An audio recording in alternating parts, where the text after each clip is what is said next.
Expulsada por un crimen que no cometió, sobrevivió como una fiera en las colinas, pero cuando un guerrero apache la rescató de la muerte, reconoció en ella el alma herida que podía sanar la suya. Nadie subía a aquellas colinas por voluntad propia. Eran secas, pedregosas, y guardaban más que silencio, resguardaban los ecos de un pasado que la gente de San Cielo quería borrar para siempre.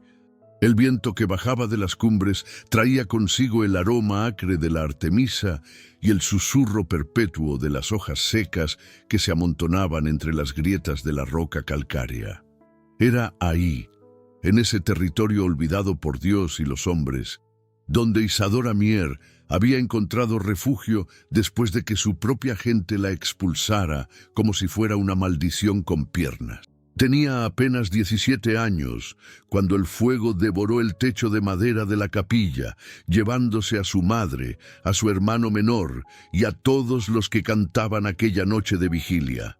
Ella sobrevivió, sí, pero cubierta de hollín, con la mitad del rostro marcado por las llamas y el resto del alma ahogada en culpa.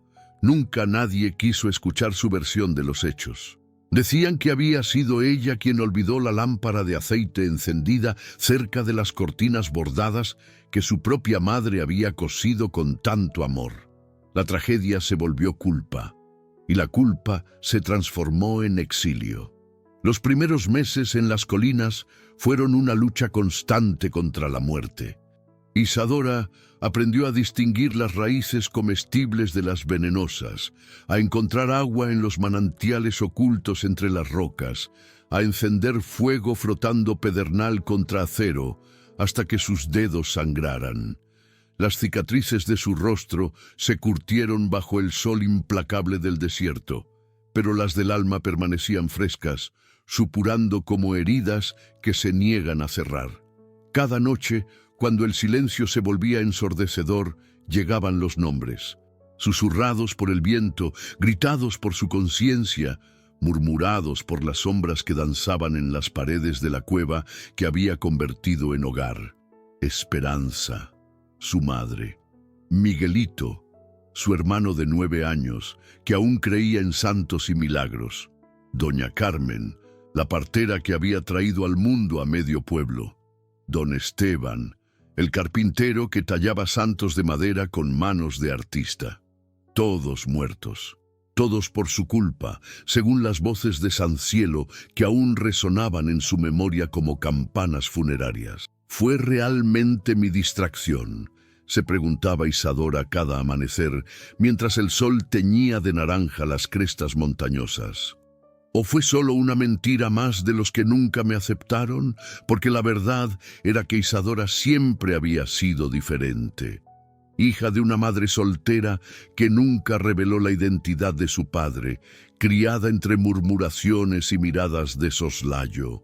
Su piel morena y sus ojos verdes como jade la distinguían del resto de las mujeres del pueblo, y su afición por las hierbas medicinales y los remedios antiguos la convertía en objeto de desconfianza. Cuando el fuego estalló aquella noche maldita, todos necesitaban un culpable, y ella estaba perfectamente dispuesta para cargar con esa responsabilidad. Los años pasaron como estaciones muertas. Isadora se convirtió en una criatura de las montañas, moviéndose entre las sombras como un espíritu vengativo. Su cabello, otrora negro como el carbón, se llenó de mechones plateados prematuros. Sus manos se volvieron callosas, sus pies descalzos desarrollaron una piel gruesa como cuero. Aprendió el lenguaje de los animales salvajes, el graznido de advertencia de los cuervos, el silbido amenazante de las serpientes, el rugido lejano de los pumas que habitaban las cumbres más altas. Había días en que bajaba furtivamente hasta los límites de San Cielo, oculta entre los matorrales de mezquite, solo para ver a la gente que una vez conoció. Los niños habían crecido, las mujeres habían envejecido, Los hombres habían desarrollado nuevas cicatrices y arrugas, pero todos seguían siendo los mismos, temerosos, suspicaces, aferrados a sus prejuicios como a tablas de salvación. Una tarde de octubre, mientras buscaba a Artemisa para aliviar el dolor constante que se había instalado en su pierna izquierda después de una caída reciente, el destino decidió intervenir de la manera más inesperada. Las lluvias habían llegado temprano ese año, transformando la tierra seca en un lodazal traicionero. Isadora, concentrada en arrancar las hojas plateadas de la planta medicinal, no vio que el suelo cedía bajo sus pies. La caída fue larga, dolorosa y definitiva. Rodó por la ladera durante lo que le parecieron horas, golpeándose contra rocas y espinas hasta que la oscuridad la reclamó como a una vieja conocida. Cuando Isadora despertó, lo primero que sintió fue el calor. No el calor seco y áspero del sol del desierto al que estaba acostumbrada, sino una calidez suave y envolvente que provenía de mantas de lana y de un fuego que crepitaba cerca. Lo segundo que notó fue el aroma, una mezcla de humo dulce, salvia quemada y algo más, algo que no podía identificar, pero que le resultaba extrañamente consolador. Abrió los ojos con cuidado, esperando encontrar el techo familiar de su cueva, pero en su lugar vio un cielo estrellado enmarcado por paredes de roca natural. Estaba bajo un abrigo improvisado, construido con ramas de pino y pieles curtidas, en un lugar que no reconocía. Su cuerpo dolía como si hubiera sido pisoteado por una manada de caballos salvajes, pero estaba viva, y eso ya era más de lo que esperaba después de una caída así. «Ya despertaste», dijo una voz profunda y ronca a su izquierda. Isadora se volvió con cuidado y vio a un hombre sentado junto al fuego, observándola con ojos oscuros que parecían contener toda la tristeza del mundo. Era de mediana edad, quizás 40 años, con el cabello negro recogido en una trenza que le llegaba hasta los hombros y la piel curtida por el sol y el viento. Vestía ropas simples pero bien hechas, una camisa de algodón crudo y pantalones de cuero suave. En sus manos sostenía una taza de barro humeante. «¿Quién eres?», murmuró Isadora, su voz áspera por la sed y el miedo. «Nashua», respondió él simplemente. «Y tú eres la mujer que vive en las colinas altas, la que el pueblo llama la Quemada». El apodo la golpeó como una bofetada. Era así como la conocían, no por su nombre, no por lo que había sido antes del fuego, sino solo por sus cicatrices y su desgracia. Pero en la voz de Nashua no había crueldad ni desprecio, solo una constatación de los hechos, como quien menciona el color del cielo o la dirección del viento. «¿Por qué me ayudas?», preguntó Isadora, tratando de incorporarse y reprimiendo un gemido de dolor. Nashua se quedó en silencio por un largo momento, sus ojos fijos en las llamas que danzaban entre los leños. Cuando finalmente habló, su voz tenía el peso de la experiencia y la pérdida. «Porque reconozco el peso del exilio», dijo, «y porque si la tierra aún te sostiene, es porque tu paso tiene peso en este mundo». Era la primera vez en años que alguien le hablaba a Isadora sin miedo, sin asco, sin la prisa de alejarse lo más posible de su presencia. Las palabras de Nashua penetraron en su pecho como agua fresca en un desierto, aliviando una sed que ni siquiera sabía que tenía. En los días que siguieron, mientras se recuperaba de sus heridas, Isadora fue conociendo poco a poco la historia de su Salvador. Nashua era apache, perteneciente a un clan que había vivido en estas montañas mucho antes de que los españoles llegaran con sus cruces y sus enfermedades.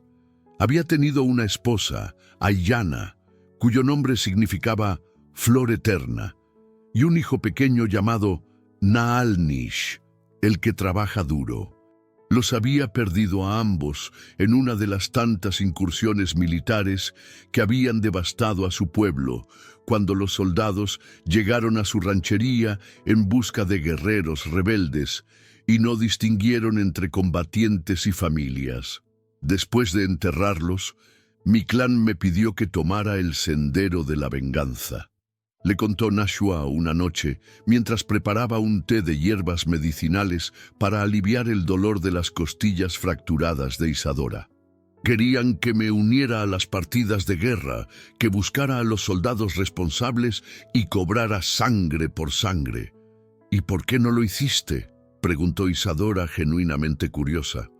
Nashua sonrió con tristeza, una expresión que transformó completamente su rostro severo. Porque mi esposa me enseñó que el odio es como el fuego, puede darte calor, pero si lo alimentas demasiado, termina devorándote a ti también. Elegí el exilio antes que convertirme en lo que había matado a mi familia. Esas palabras resonaron en el corazón de Isadora con una fuerza inesperada. Ella también había estado alimentando un fuego durante todos estos años, el fuego de la culpa, del autorreproche, del dolor, y como Nashua había dicho, la estaba devorando lentamente.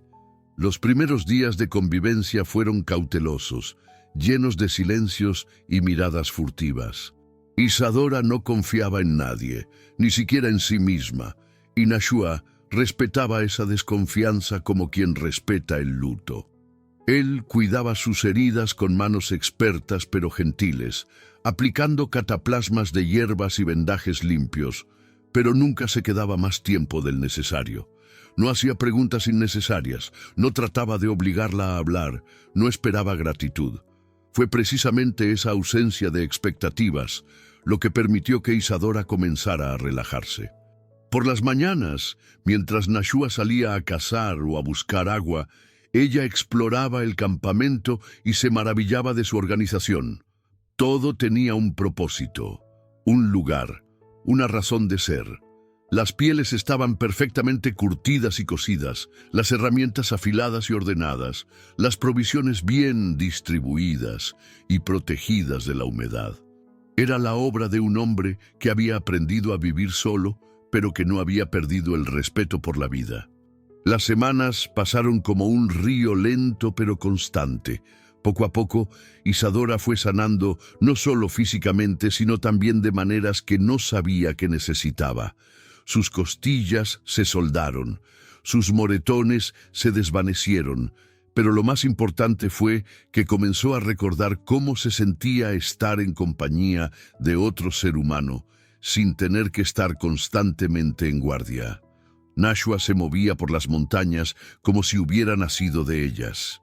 Conocía cada sendero, cada fuente de agua, cada planta útil o peligrosa. Por las mañanas, antes del amanecer, salía con su arco y sus flechas y siempre regresaba con algo: conejos, perdices, ocasionalmente un venado joven. Nunca cazaba más de lo necesario. Nunca desperdiciaba nada, siempre agradecía a los animales por el sacrificio de sus vidas. Todas las criaturas son sagradas, le explicó una tarde mientras despellejaba un conejo con movimientos precisos y respetuosos. Incluso cuando tomamos su vida para alimentar la nuestra, debemos honrar el regalo que nos dan. Isadora observaba estos rituales con fascinación. En San Cielo, la muerte de los animales era vista como algo natural pero mundano.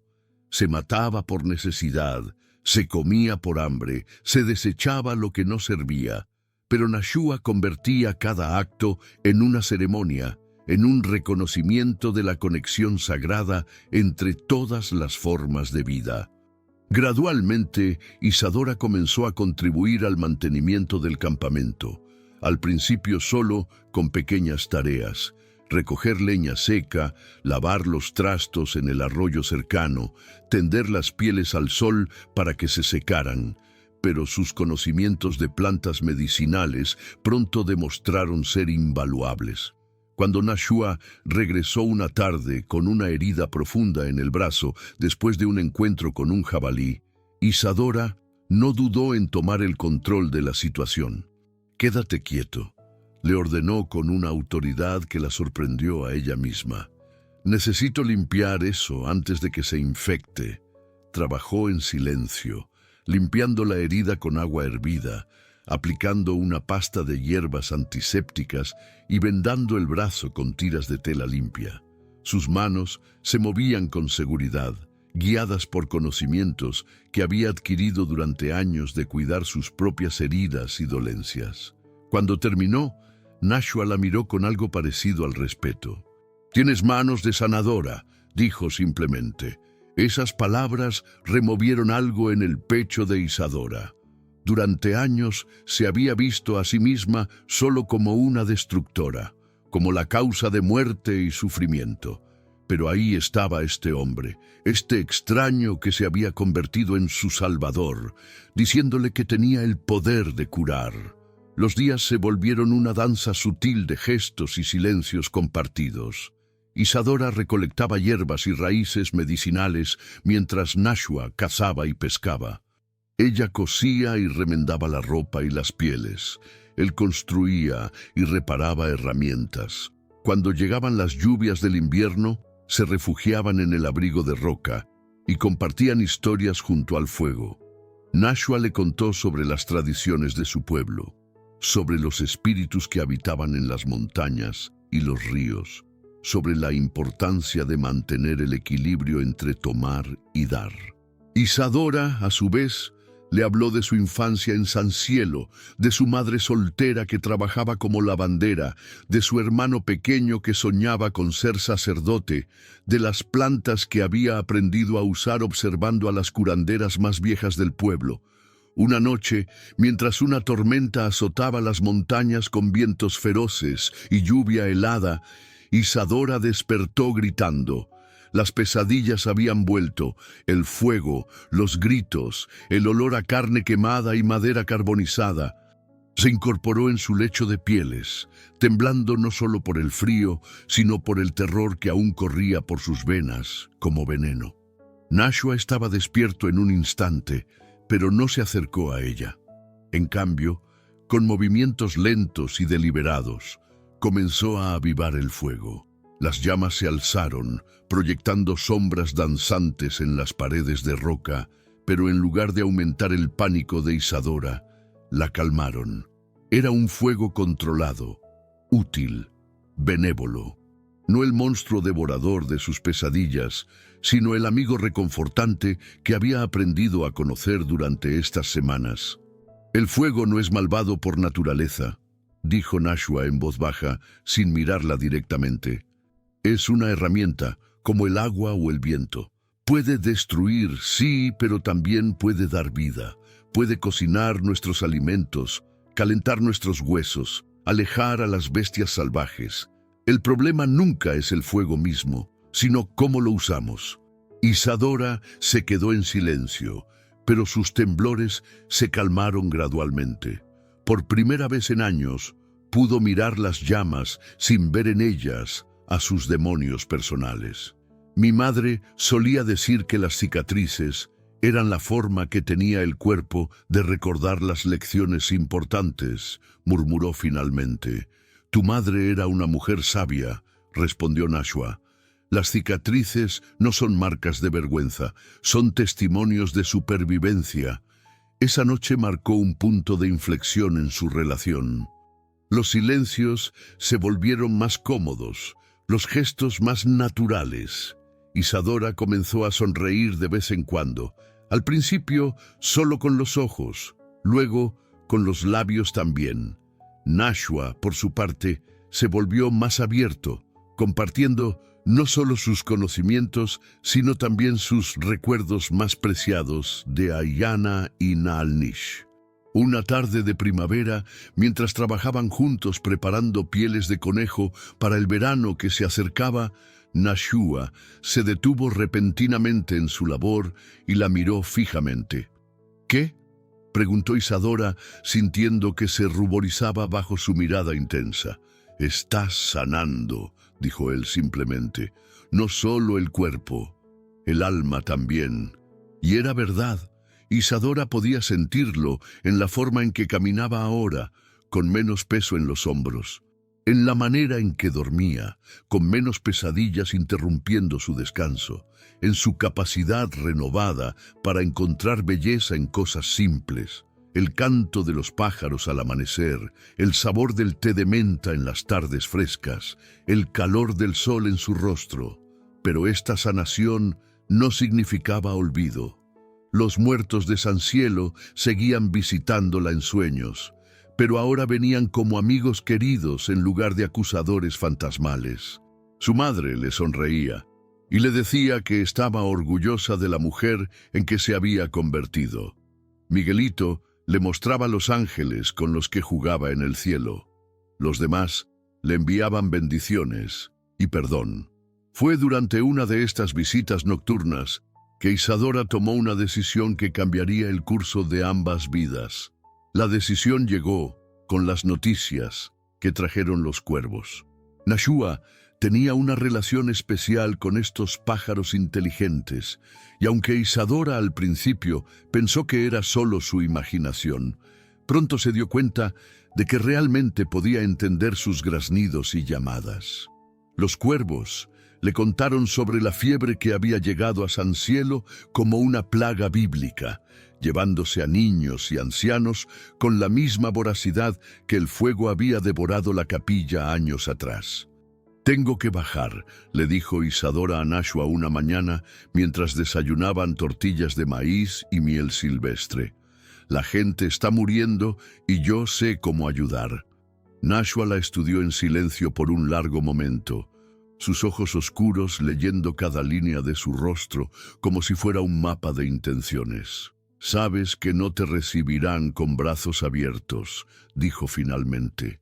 «Para ellos sigues siendo la quemada, la maldita, la responsable de sus tragedias pasadas». «Lo sé», respondió Isadora, sorprendida por la firmeza en su propia voz. «Pero no puedo quedarme aquí sabiendo que hay niños muriendo de fiebre cuando tengo las hierbas que podrían salvarlos. Ya no puedo vivir solo para mí misma». Nashua asintió lentamente, y en su expresión, Isadora vio algo que la hizo sonrojar. Orgullo. Estaba orgulloso de ella, de la mujer en que se había convertido, de su coraje para enfrentar un pueblo que la había rechazado. «Entonces bajaremos juntos», dijo simplemente. «No tienes que hacer eso», protestó Isadora. «Este no es tu pueblo, no es tu responsabilidad». «Tú eres mi responsabilidad», replicó Nashua con una intensidad que la sorprendió. «Y donde tú vayas, yo voy». Pasaron el resto del día preparándose para el descenso. Isadora recolectó todas las hierbas medicinales que pudo encontrar. Corteza de sauce para bajar la fiebre, hojas de eucalipto para los problemas respiratorios, raíz de equinacia para fortalecer el sistema inmunológico, manzanilla para calmar los estómagos revueltos. Nashua afiló sus flechas y revisó su arco, preparándose para proteger a Isadora si la situación se volvía hostil. El descenso por las colinas les tomó la mayor parte del día. Con cada paso que daba hacia San Cielo, Isadora sentía que su corazón latía más fuerte.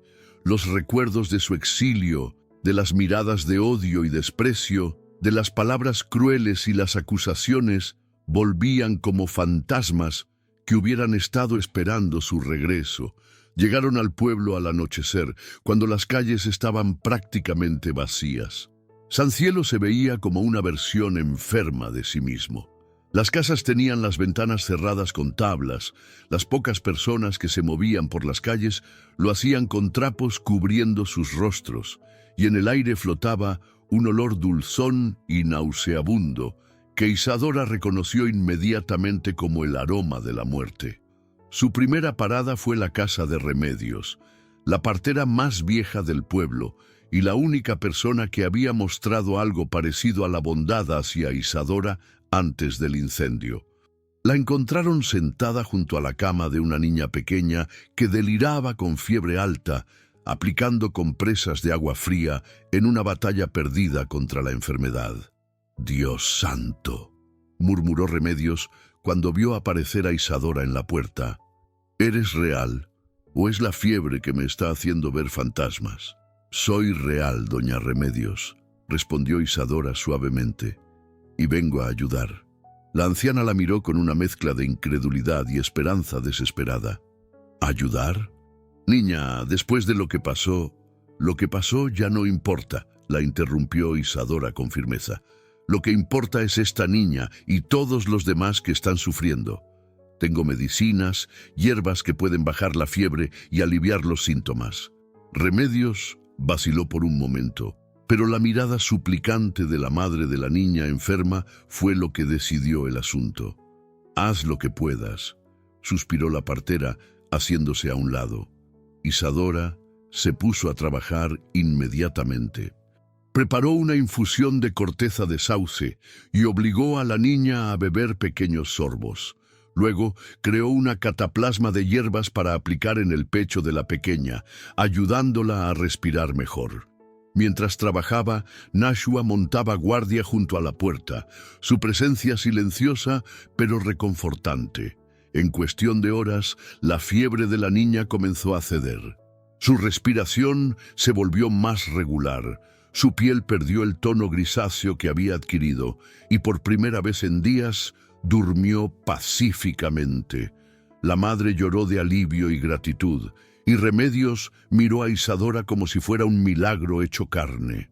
¿Cómo? Comenzó a preguntar la anciana. Mi madre me enseñó, mintió Isadora suavemente, no queriendo revelar que había aprendido la mayoría de sus conocimientos durante los años de exilio, experimentando con plantas y observando los efectos en su propio cuerpo. Y después aprendí más. La noticia de la curación milagrosa se extendió por San Cielo como pólvora.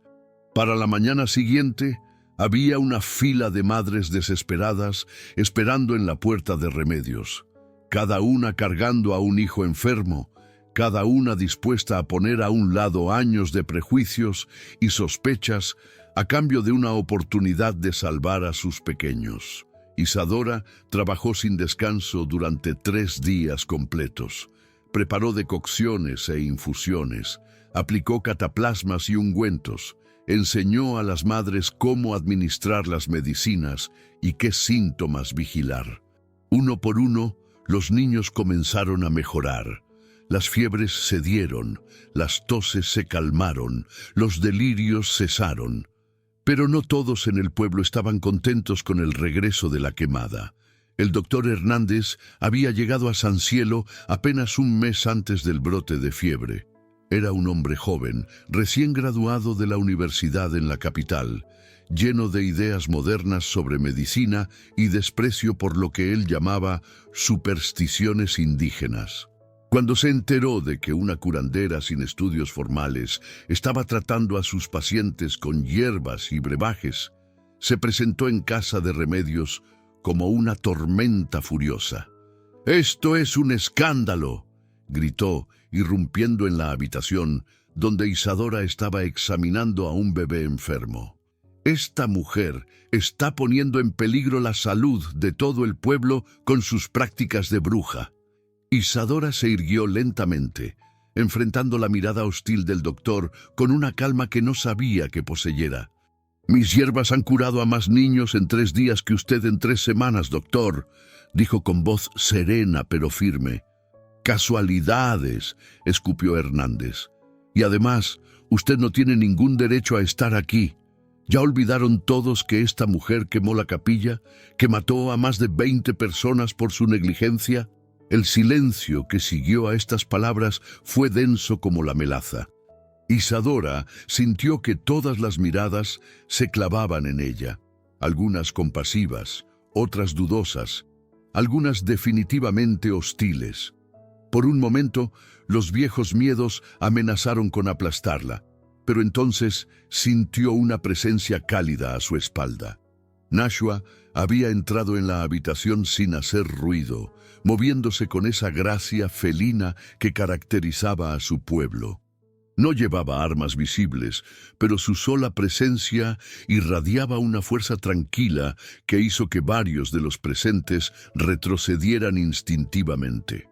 «Esas manos», dijo Nashua, señalando las de Isadora con un gesto simple pero lleno de significado.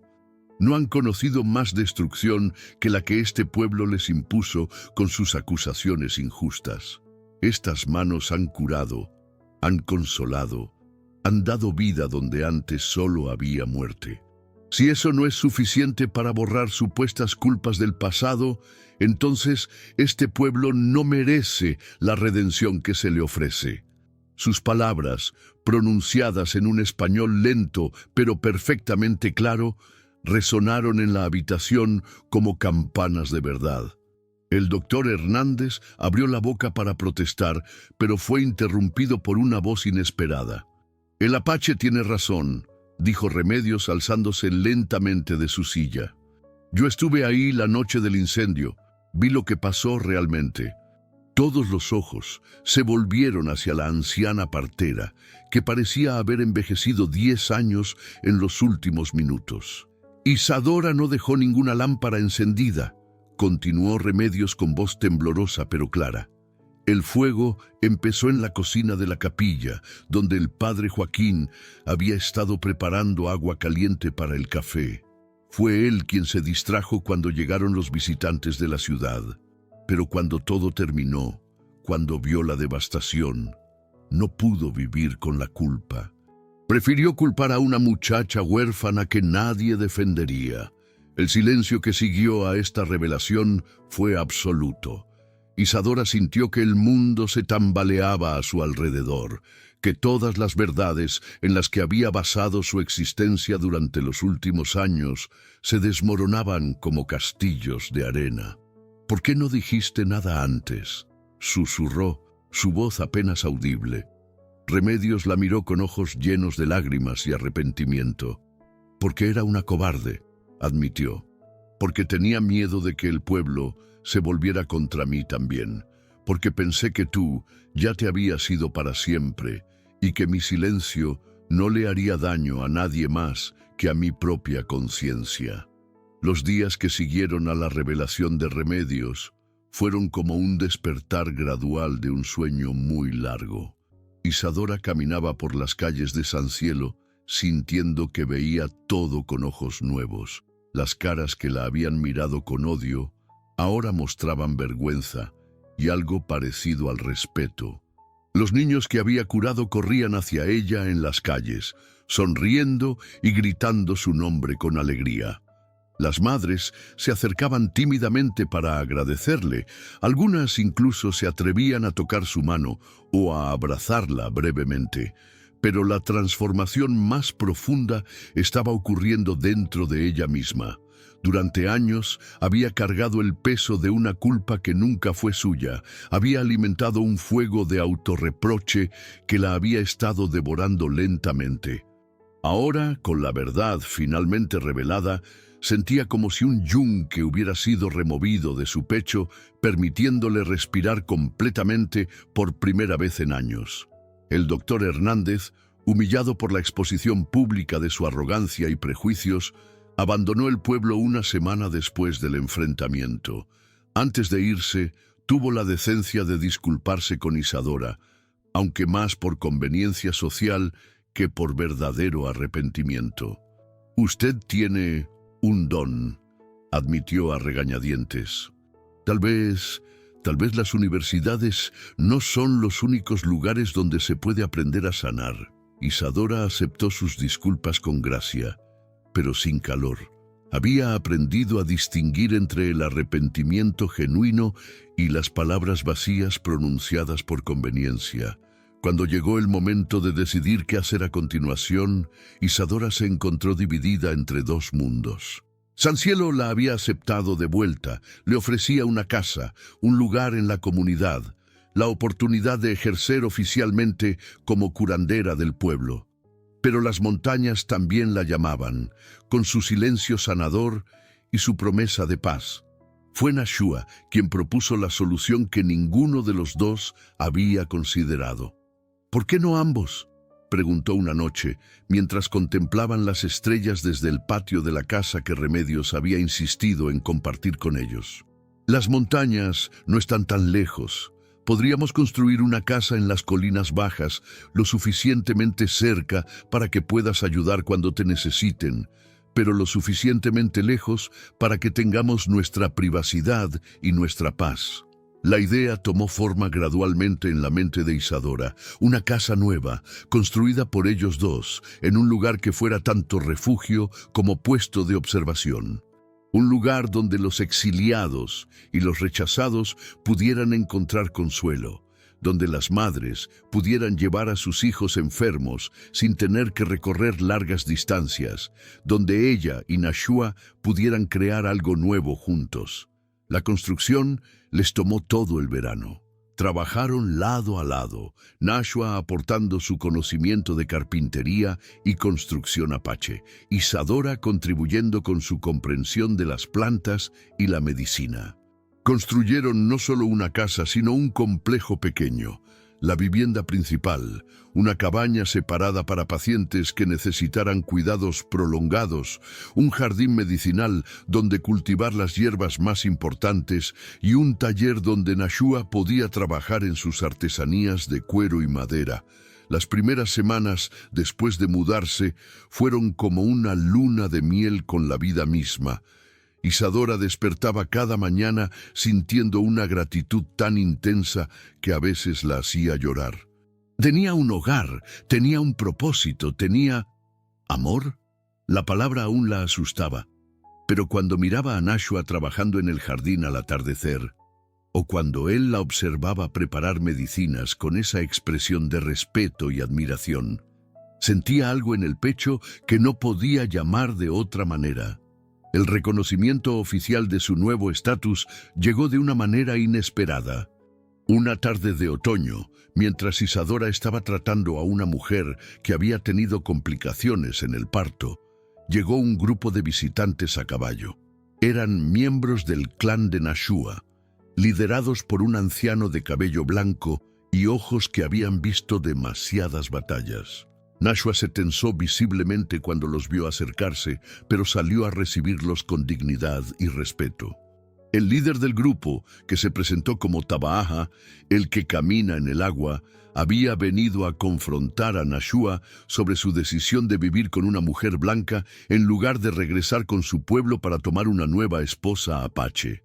«Tu corazón se ha vuelto débil», le dijo Tabaaja a Nashua en su idioma nativo, sin saber que Isadora había aprendido suficientes palabras durante sus meses juntos para entender el sentido general de la conversación. «Vives con la mujer de los que mataron a tu familia, la mujer del pueblo que nos ha perseguido como animales». Nashua escuchó las acusaciones en silencio, pero cuando el anciano terminó de hablar, se irguió hasta alcanzar su altura completa y respondió con una voz que llevaba toda la autoridad de un hombre que ha encontrado su verdad. «Mi corazón no se ha vuelto débil, tío», dijo, usando el término de respeto para dirigirse al anciano. «Se ha vuelto sabio. Esta mujer no es responsable de los crímenes de su pueblo, así como yo no soy responsable de las virtudes del mío. Ella me ha enseñado que la curación es posible, que el amor puede crecer incluso en tierra que ha sido regada con lágrimas». Entonces hizo algo que dejó a todos, incluida a Isadora, completamente sorprendidos. Tomó la mano de ella y la entrelazó con la suya, presentándola formalmente al grupo. «Esta es Isadora», dijo en apache, luego repitió en español para que ella pudiera entender completamente. «Mi compañera, mi igual, la mujer que ha elegido caminar conmigo en este sendero de la vida. Si no pueden respetarla a ella, no pueden respetarme a mí». El silencio que siguió fue tenso y cargado de significado. Isadora podía sentir el peso de las miradas evaluándola, juzgándola, midiendo su valor según estándares que no conocía completamente.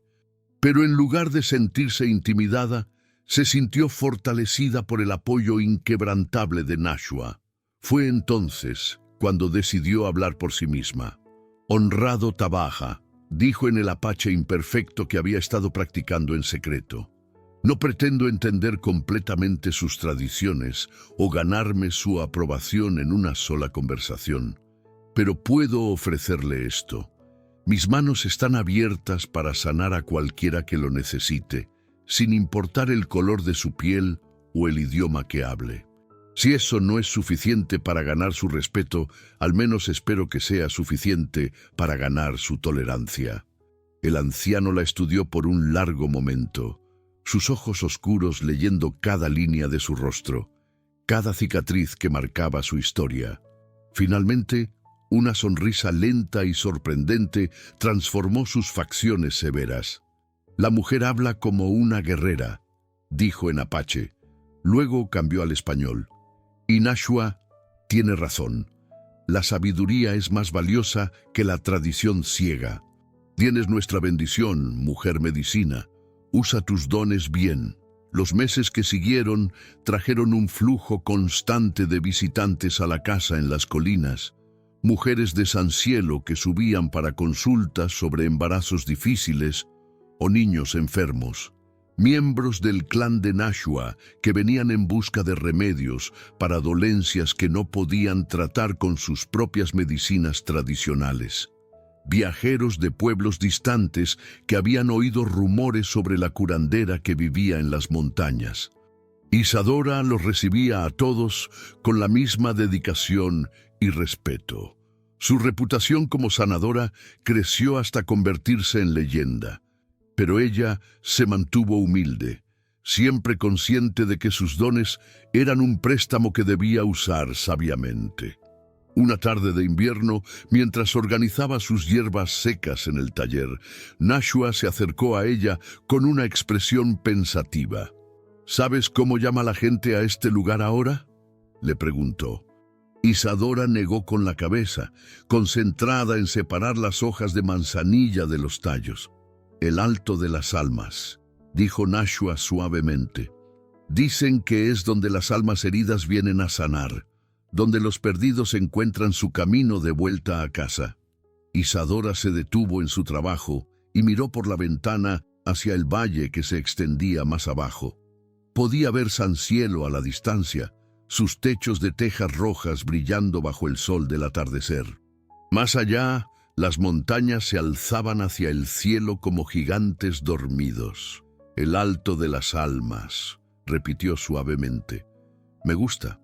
Esa noche, sentados juntos bajo un cielo estrellado que parecía lo suficientemente cercano como para tocarlo, Isadora reflexionó sobre el viaje que la había traído hasta este momento. Había perdido tanto: su familia, su inocencia, años de su vida viviendo como una fantasma. Pero también había encontrado tanto: propósito, amor, una paz que nunca había creído posible. «¿Crees que los muertos pueden perdonar?», le preguntó a Nashua, su voz apenas un susurro en la quietud de la noche. Nashua reflexionó sobre la pregunta por un momento antes de responder. «Creo que los muertos quieren que los vivos sean felices», dijo finalmente. «Creo que tu madre, tu hermano, todos los que murieron esa noche, creo que están contentos de verte así, rodeada de amor, usando tus dones para ayudar a otros». Isadora sintió una calidez que se extendía desde su corazón hasta la punta de sus dedos. En algún lugar profundo de su alma podía sentir la aprobación de los que había perdido, su bendición para la vida que había construido de las cenizas de la tragedia. «Sobrevivir no es cargar la culpa», murmuró, recordando las palabras que Nashua le había dicho meses atrás. «Es dar sentido a lo que queda». Y mientras las estrellas brillaban sobre el Alto de las Almas, Isadora Mier finalmente entendió que había encontrado ese sentido, en las manos que sanaban, en el amor que había florecido en tierra árida, en la comunidad de almas heridas que había comenzado a formar a su alrededor. El pasado no se podía cambiar, pero el futuro aún estaba esperando a ser escrito. Y por primera vez en años, Isadora estaba ansiosa por escribirlo.